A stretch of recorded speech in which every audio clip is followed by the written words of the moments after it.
The worst thing you have ever seen in life.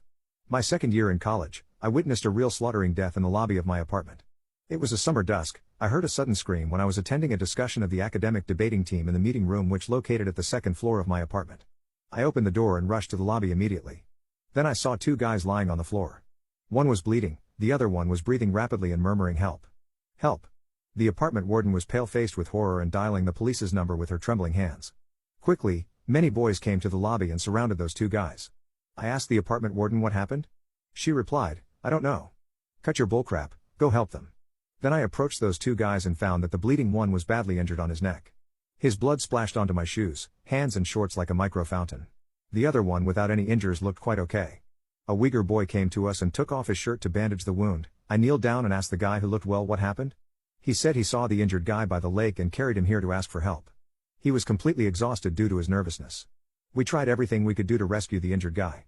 We tried to stop the bleeding while his carotid artery was already cut off, therefore what we did was useless. We hoped the ambulance could be quicker. While we knew even the ambulance was quick enough, he still had very little possibility to be rescued as losing too much blood. 10 minutes later, the ambulance arrived. Two Uyghur boys helped the doctor carry the injured guy to the vehicle. I asked them how is the situation? When they came back to the lobby, they just sighed and shook their heads. 3 hours later, the instructor of my academy came to the apartment and told us the injured guy died on the way to hospital.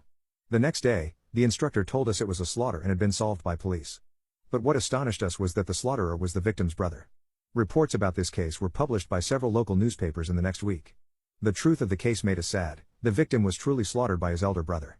The elder brother was an introversive and self-abased man who was unsuccessful in his career and had some healthy problems.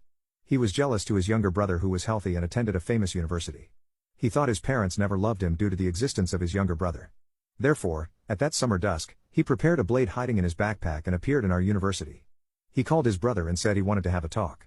The younger brother was watching a movie with his roommates when got the call.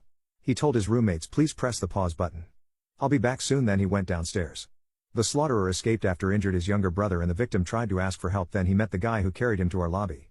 And then the scene I described above happened in the lobby. No one knows the details about what happened between these two brothers by the lake at that day. The young man just never went back to his room, and that movie he watched with his roommates just paused forever. Until now, I still remember the blood splashed onto my shoes, hands and shorts.